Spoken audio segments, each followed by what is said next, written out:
जय श्री राम बंधुओं। बंधुओं, आज हनुमान कथा में 5वां भाग हम देखने वाले। तो सबसे पहले हनुमान जी की पूजा कर लेते, जय श्री राम, और फिर कथा की शुरुआत करते। ठीक है। तो गोस्वामी जी महाराज के चरण की रज की मांग कर रहे, महाराज के चरण की रज की मांग कर रहे। मार्ग की धूल यदि खुली आंख में पड़ जाए तो आंखें बंद कर देती है, लेकिन यही सद्गुरु के चरणों से स्पर्श हो जाए तो बंद आंखों को खोल देती है। अगर हम रास्ते पे जा रहे हैं और रास्ते की जो धूल है अगर हमारे आंखों में चले जाए तो हमारी आंखें कैसे हो जाती है? बंद हो जाती है। लेकिन अगर सद्गुरु उस रास्ते से जा रहे और सद्गुरु की चरणों के स्पर्श की हुई रज अगर हमारे आंखों में लग जाती है तो हमारी आंखें कैसे हो जाती है? खुल जाती है। गोस्वामी जी यह चरण रस से मन को पवित्र करना चाहते हैं। क्या कहते गोस्वामी जी? श्री गुरु चरण सरोज रज निज मनु मुकुरु सुधारी बरनऊ रघुबर विमल जसु जो दायक फलचारी। मेरा मन विषय वासनाओं से बिगड़ गया है, इसको मैं सुधारना चाहता हूं। देखो, रच तो माथे पर लगाई जाती है, मन में नहीं लगाई जाती। श्री गुरुपद मंजुल अंजन नयन अमीय युग दोष विभंजन।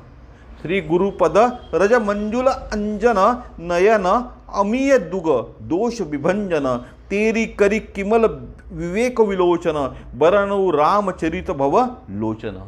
चरण रस जो है वो काजल के रूप में नेत्रों में लगाई जाती है, और हम सब महापुरुषों के चरणों की रस नेत्रों से ही तो स्पर्श करते हैं।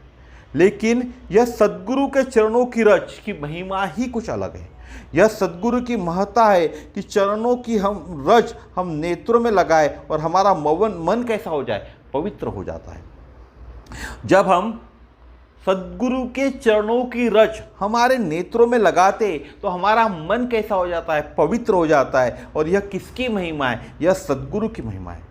आँख, जो हमारी आँख है वो देखने का कार्य करती है। जो हमारे शरीर के जो अंदर आत्मा है वह दर्शन कराती है। हम जो आँख से देखते उसको देखना कहते हैं।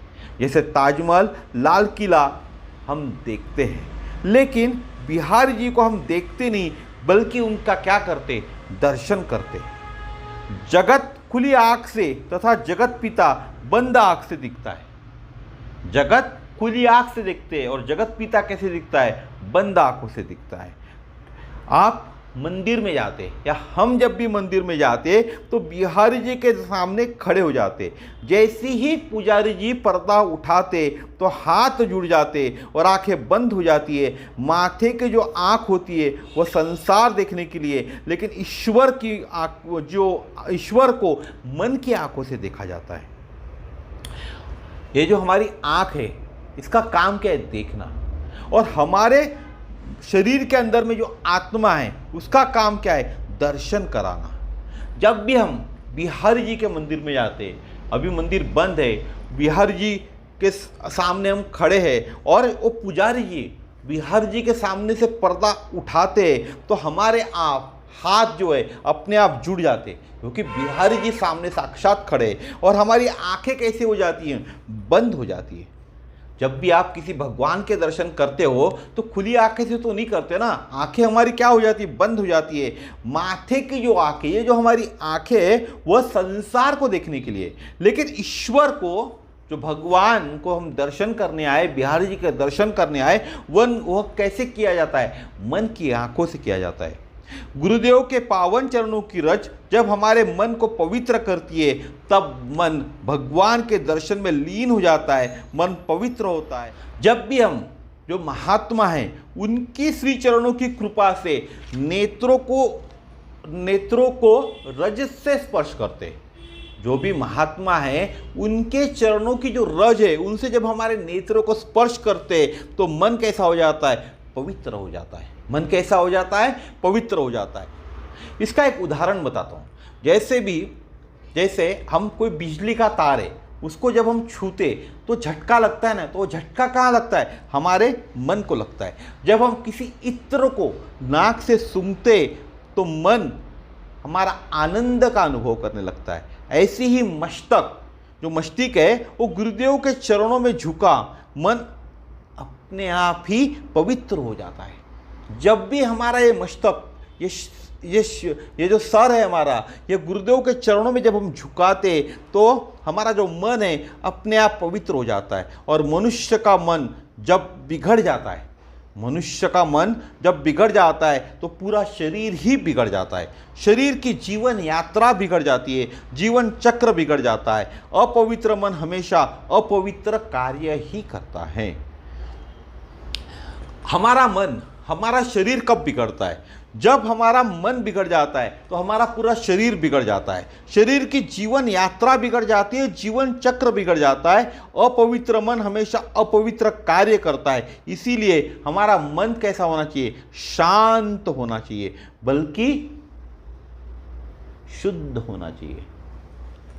तो हमारा मन हमें कैसा चाहिए? हमारा मन हमें शांत नहीं चाहिए, शुद्ध चाहिए। जब हमारा मन शुद्ध होगा तो ही हम अच्छे कार्य करेंगे। हम मन की शांति की मांग करते हैं। जब भी हम भगवान के पास जाते कि हमारे मन को शांत कर दो भगवान, हम यही मांग करते। मन शांत नहीं होता, मन कैसा होता है? शुद्ध होता है। मन जब शुद्ध होता है तब मन शांत हो जाता है। जब आपका मन शुद्ध हो जाएगा तो अपने आप ही आपका मन कैसा हो जाएगा? शांत हो जाएगा। अन्यथा मन अशुद्ध है, विकार वासनाओं से भरा है, तो लाख प्रयत्न करिए, मन कभी शांत होगा ही नहीं। आपका मन अगर अशुद्ध है, विकार वासनाओं से भरा है, तो आप लाख प्रयत्न कर लीजिए, आपका कभी भी मन शांत होगा नहीं। जैसे किसी चिकने बर्तन को साफ करने के लिए हम बालू से या मिट्टी से रगड़कर साफ करते और बर्तन चमकाए जाते, ऐसे मन की काई को, मन के कीचड़ को गुरुदेव के पावन चरणों की रज साफ कर सकती है। कोई खराब बर्तन है, उस बर्तन को साफ करने के लिए हम बालू हो गया, मिट्टी हो गई, या आजकल जो विम लिक्विड आता है उससे हम साफ करते हैं। लेकिन ये जो हमारा मन है, इसको तो हम किसी बालू, किसी रेती से साफ नहीं कर सकते ना। इस मन के अंदर जो काई जमी हुई है, जो कीचड़ जमा हुआ है, उसको साफ करने के लिए गुरुदेव के पावन चरणों के रज की जरूरत होती है। काई विषय मुकुर मन लागी, हमारे मन में विषयों की काई ने मन के दर्पण को इतना मैला कर दिया है कि इसमें कुछ दिखा ही नहीं देता। और भगवान को तो निर्मल मन पसंद है। हमारा मन जो है उसमें विषय, इतने सारे विषय की काई लग गई है कि मन के दर्पण को इसने मैला कर दिया, इसमें कुछ दिखाई नहीं देता। और भगवान को तो निर्मल मन पसंद है। निर्मल मन जन सो मोहि पावा, मोहि कपट छल छिद्र न भावा। तो जब दृष्टि शुद्ध हो जाती है तो सृष्टि भी शुद्ध दिखाई देती है। और गुरुदेव के पावन चरणों का रज यही काम करता है। गीता में रज का एक दूसरा भी अर्थ बताया गया है। रज माने धूल भी है और रज माने रजोगुण भी है। गीता बोलती है, काम ऐश क्रोध ऐश रजोगुण समुद्भव। काम ऐश क्रोध ऐश रजोगुण समुद्भव। जो रज जगत से जुड़ी है वह आपको गड्ढे की ओर ले जाएंगे। जो रज जगत से जुड़ी है वह आपको कहाँ ले जाएंगी? गड्ढे की ओर ले जाएंगी। लेकिन जो रज जगदीश से जुड़ी है वह आपको शिखर की ओर ले जाएंगे। रज काम से जुड़ी है या रज राम से जुड़ी है, यह देखना बहुत जरूरी है। रज क्रोध से जुड़ी है या रज करुणा से जुड़ी है, यह देखना भी जरूरी है। काम और क्रोध ये दोनों मन को बिगाड़ते हैं। काम अच्छे अच्छे महापुरुष को चौपट कर देता है। काम के दो बेटे हैं, क्रोध और लोभ। अब रज जब काम से जुड़ी है या राम से जुड़ी है, यह हमको देखना पड़ेगा। जब भी हम रज का चुनाव करेंगे तो काम से जुड़ी है या राम से जुड़ी है, क्रोध से जुड़ी है या करुणा से जुड़ी है। क्योंकि काम और क्रोध ये दोनों क्या करते हैं? हमारे मन को बिगाड़ते हैं। काम अच्छे अच्छे महापुरुषों को चौपट कर देता है। कैसे कर देता है? आगे देखते हैं। काम के क्या होते? दो बेटे हैं, एक क्रोध और दूसरा लोभ। किसके दो बेटे हैं? काम के। मूल में जो पाप है वह क्या है? वह काम है। और किसी प्रकार का भी काम चाहे वो स्त्रीजन्य काम हो या पुरुषजन्य काम हो, वस्तुजन्य काम हो या इंद्रिय जन्य काम हो, कामना जन्य काम हो या वासना जन्य काम हो, कोई भी काम का स्वरूप हो, जब हमारे भीतर काम का उदय होता है तब लोभ पैदा होता है। जब भी किसी भी तरह के काम का उदय हमारे मन में होता है तब लोभ पैदा हो जाता है। कामना मेरी सदैव पूरी होती रहे, और यह लोभ हमारे मन में आता है। और अगर काम पूर्ति में विघ्न आता है, बाधा आती है, तो हमें क्या आता है? क्रोध के आग में हम जलने लगते हैं। जब हमारी कामना पूरी नहीं होती तब हम क्या करते? हम क्रोध के अग्नि में जलने लगते, फिर हम प्रतिशोध की आग में जलते। मूल में काम है, उससे बहुत बड़े बड़े महापुरुषों को चौपट किया है। इसी काम के कारण लोग क्या करते? काम पूरा नहीं हो रहा तो क्रोध की अग्नि में जलते, क्रोध की अग्नि से प्रतिशोध की अग्नि में जलते, और उसी के कारण बड़े बड़े महापुरुषों का काम चौपट किया है। भगवान शिव के प्रसंग में गोस्वामी जी ने लिखा है, भय काम बस जोगी तापस पावर नहीं की को कहे, देखई चराचर नारीमय जे ब्रह्मामय देखत रहे, अबला विलो कही पुरुषमय जग पुरुष सब अबलामय, धुई दंड भरी ब्रह्मांड भीतर काम कृत कौतुक अय। 24 घंटे भगवान के नाम में डूबे रहने वाले भगवान नारद मुनि थे ना, 24 घंटे भगवान के नाम में डूबे रहने वाले। एक कथा बता रहा हूं आपको। भगवान के श्री चरणों का आशीर्वाद लेने वाले जो श्री नारद जी है, उनको भी ये काम चौपट कर सकता है। जो काम मैंने बताया आपको, काम और क्रोध, जो दो बेटे हैं काम और क्रोध, यह दोनों में से काम ने नारद जी को भी चौपट कर दिया था। तो हमारी क्या हैसियत है? जब नारद जी को इस काम ने चौपट कर दिया तो हमारी क्या हैसियत है? इसी काम ने नारद जी को चौपट किया और क्रोध की और लोभ की अग्नि में सड़ा दिया। लेकिन भगवान की शरणागति थी कि नारद जी भगवान की शरण में आए, तो रोकर नारद जी ने कहा, प्रभु जो होना था वह तो हो गया। किसके शरण में आए? प्रभु श्री कृष्ण के शरण में आए, लेकिन इस रोग से मुक्त तो कराइए। नारद जी प्रभु श्री राम को या प्रभु विष्णु जी को कहते, इस रोग से तो मुझे मुक्त कराइए, जो होना था वह तो हो गया। तो भगवान ने कहा कि रोग से मुक्ति तो वैद्य जी दे सकते हैं, औषधि तो उनके पास है। भगवान क्या कहते हैं? इस रोग से नारद जी आपको मुक्ति कौन दे सकता है? वैद्य दे सकता है। और औषधि किसके पास है? वैद्य के पास है। तो नारद जी बोलते वैद्य कौन है बताइए? बोले सद्गुरु वैद्य है। भगवान क्या कहते? सद्गुरु तो वैद्य। वैद्य कौन है? सद्गुरु है। मन की रोगों के औषध तो सद्गुरु के पास है। और नारद जी पूछते कौन है वह सद्गुरु? बोले भगवान शिव वह सद्गुरु है। कौन है सद्गुरु? भगवान शिव है। तुम त्रिभुवन गुरु वेद बखाना, भगवान शिव के चरणों में जाओ और वही काई की कीचड़ को साफ करके आओ। क्या कहते हैं श्री कृष्ण नारद को? तुम त्रिभुवन गुरु वेद बखाना, भगवान शिव के चरणों में जाओ और वहीं तुम्हारे मन में जो काई है, जो कीचड़ लगा हुआ है, उसको साफ करके आओ। नारद जी ने पूछा वहां जाकर मैं करूं क्या? आप यह भी बता दीजिए, भगवान शिव के पास जाकर मैं करूं क्या? तो उन्होंने कहा एक ही काम करो। उन्होंने यानी भगवान श्री कृष्ण ने कहा एक ही काम करो, जपोहु जाई शंकर सतनामा, होई हृदय तुरत विश्रामा, जेहि पर कृपा न करहि पुरारी, सो न पाव मुनि भगति हमारी। शंकर जी कैसे? त्रिभुवन की गुरु है। कौन कह रहे? विष्णु कह रहे। भगवान के सामने नारद जी खड़े। भगवान रोग मुक्त कर सकते थे, लेकिन भगवान मर्यादा का पालन करते। भगवान क्या कहते? नारद जी को शंकर जी कैसे है? त्रिभुवन के गुरु है। और नारद जी कहाँ खड़े? भगवान श्री कृष्ण के सामने खड़े। भगवान श्री कृष्ण नारद जी को रोग मुक्त तो करा सकते थे, लेकिन भगवान स्वयं मर्यादा का पालन करते। बोले रोग की औषधि तो वैद्य जी के पास है और सद्गुरु ही वैद्य है। क्या कहते हैं नारद जी को? तुम्हें जो रोग हुआ है उसकी औषधि तो वैद्य के पास ही है और सद्गुरु ही वैद्य है। हनुमान जी स्वयं सद्गुरु की भूमिका में जय जय जय हनुमान गोसाई, कृपा करो गुरुदेव की नहीं। तो गुरुदेव के रूप में श्री हनुमान जी का स्मरण होता है यहाँ। तो हम जो हनुमान कथा पढ़ रहे, वहाँ जो भूमिका है वो कौन है? हनुमान जी जो कौन है? स्वयं सद्गुरु है।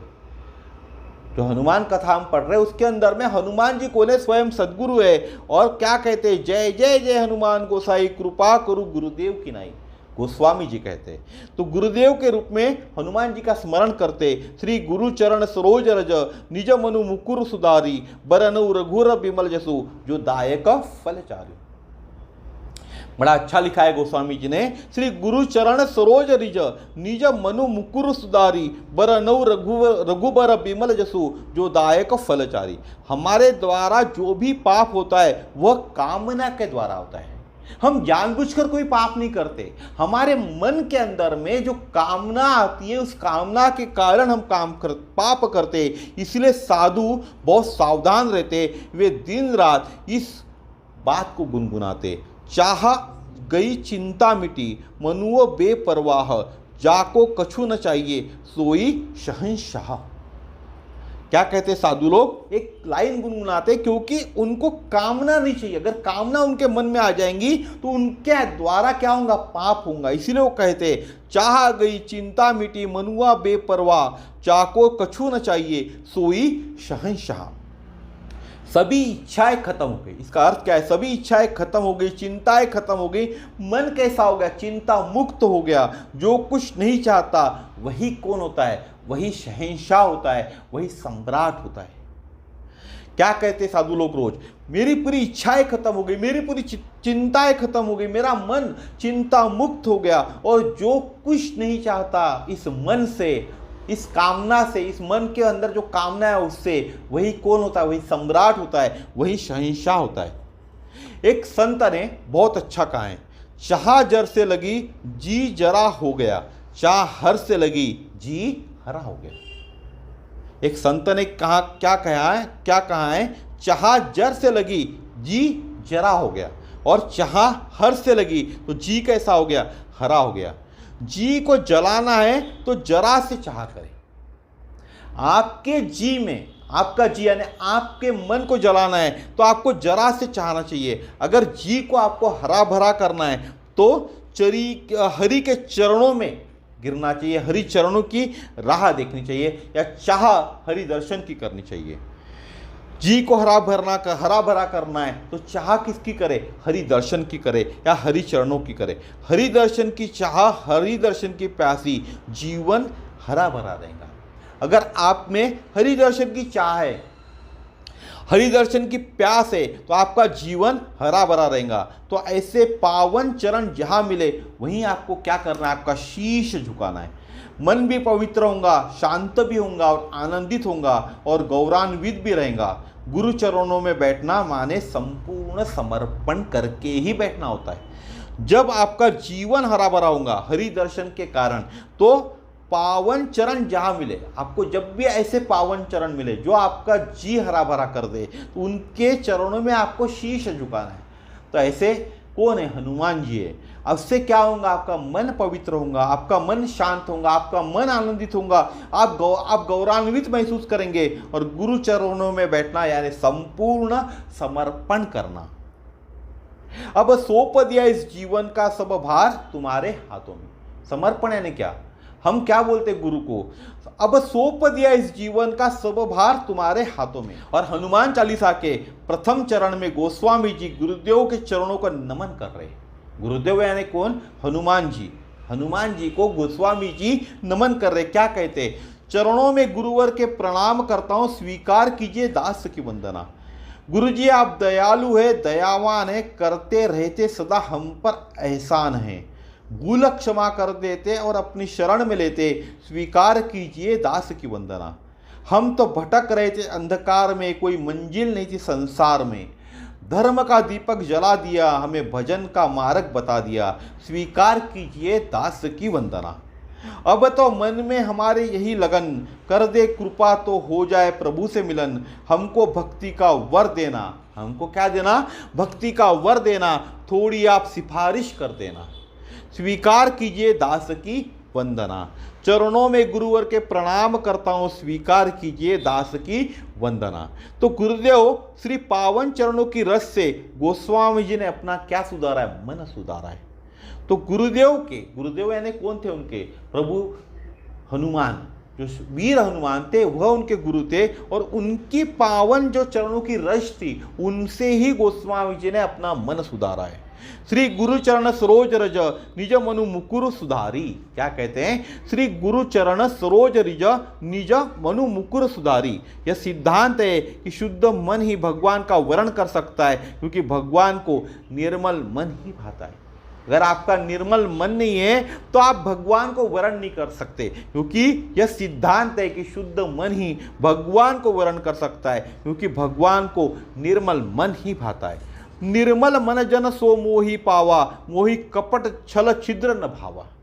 भगवान का अगर वर्ण करना हो तो भगवान को निर्मल मन चाहिए। शुद्ध मन ही भगवान का वर्णन कर सकता है। मन तो हमेशा अपने यश का ही गुणगान करता है, अपना ही वर्णन करता है। आपने ऐसे अनेक लोग देखे होंगे। ये जो हमारा मन है, इससे आप अगर भगवान को वर्ण करना चाहते हो तो आपका ये जो मन है यह निर्मल होना चाहिए। लेकिन आज की इस दुनिया के अंदर में हमारा मन यह निर्मल नहीं होता। शुद्ध मन ही कि भगवान का वर्णन कर सकता है, या निर्मल मन ही भगवान का वर्णन कर सकता है। लेकिन मन तो हमेशा अपने ही यश का गुणगान करता है। आपके मन में बड़ी इच्छा आई कि मुझे भगवान ने वर्ण करना चाहिए, लेकिन आपका मन क्या कर रहा है? आपके ही यश का गुणगान करता है, अपना ही वर्णन करता है। तो भगवान आपको कैसे वर्ण करेंगे? नहीं समझ पाए? समझाता हूं। आपने ऐसे अनेक लोग देखे होंगे, जब देखो वह अपनी ही गाथा, हमने यह किया, वो किया, ऐसा किया, वैसा किया। क्या कर रहे लोग? अपना ही गुणगान गा रहे ना। आपके आजू बाजू में, आपके आस पड़ोस में, आपके जान पहचान में ऐसे लोग होंगे, जो लोगों से आप मिलते हो तो वो लोग क्या कहते? हमने यह किया, वो किया, ऐसा किया, वैसा किया। तो वो लोग क्या कर रहे? अपनी ही यश का गुणगान गा रहे। विमल यश तो केवल भगवान का है। निर्मल और मैल का अंतर क्या है?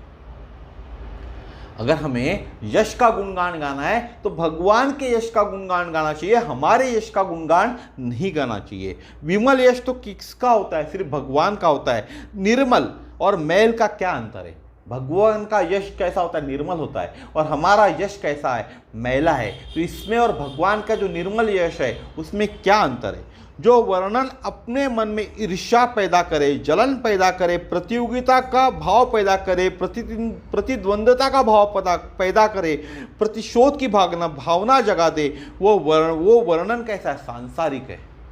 अगर आपके मन में ईर्ष्या होती है, जलन होती है, प्रतियोगिता का भाव आता है, प्रतिद्वंदता का भाव आता है, प्रतिशोध की भावना आती है, तो यह वर्णन कैसा है? सांसारिक है। और जो वर्णन मन को शांति से, आनंद से, प्रसन्नता से, भक्ति से भर दे, वह विश्राम पैदा कर दे, वह वर्णन किसका है? ईश्वर का है। सांसारिक वर्णन तो मैंने आपको बता दिया, लेकिन ईश्वर का वर्णन कैसा है? जो वर्णन मन को शांति दे, आपके आनंद दे, प्रसन्नता दे, आपके मन को भक्ति से भर दे और हमें विश्राम पैदा कर दे, वह वर्णन किसका? ईश्वर का है। गोस्वामी जी ने लिखा है, अगर जीवा को पावन करना है तो भगवान यश गाए। गोस्वामी जी बालकांड के अंत में खुले मन से बोले, निज गिरा पावनी करण कारण राम जसु तुलसी कहियो, रघुबीर चरित अपार बारित पारु कवि कोने लहियो। तो दोस्तों, आज का वीडियो हम यही विराम करेंगे। कल देखेंगे कि गोस्वामी जी की जीवा क्या कहती है, हम कल के वीडियो में देखेंगे। लेकिन सबसे पहले हम आरती कर लेते हैं। आरती मंगलकारी की, पवन सुत अति बलधारी की, गले में तुलसी की माला, बजाए मृदंग करताला, हृदय में दशरथ के लाला, माथे पे तिलक अनोखी झलक, कथा की ललक, मधुर छवि जनहितकारी की, पवन सुत अति बलधारी की। आरती मंगलकारी की, पवन सुत अति बलधारी की। जगत के दुर्लभ जितने काज, कृपा से दे सबहि नवाज, नाम से भागत भूत पिशाच, राम के दूत अंजन के भूत बड़े मजबूत, कठिन कलिकल मलहारी की, पवन सुतति बलधारी की, आरती मंगलकारी की, पवन सुतति बलधारी की। साधु संतन के रखवारे, सभी भक्तन के अति प्यारे, विराजत राघव के द्वारे, श्री मंगल करण सकल भय हरण, मुदित मन करण राम के आज्ञाकारी की, पवन सुतति बलधारी की, आरती मंगलकारी की, पवन सुतति बलधारी की। आरती सब जन मिल गावे, कृपा तब हनुमत की पावे, मनोरथ पूर्ण हो जावे, दयानिधि नाम सकल गुण धाम, जानकी खान अष्ट सिद्धि नवधिकारी की, पवन सुतति बलधारी की, आरती मंगलकारी की, पवन सुतति बलधारी की। बोलिए श्री हनुमान महाराज की जय, श्री गुरुदेव भगवान की जय। हरे राम राम राम हरे हरे, हरे कृष्ण कृष्ण कृष्ण हरे हरे, हरे राम राम राम हरे हरे, हरे कृष्ण कृष्ण कृष्ण हरे हरे।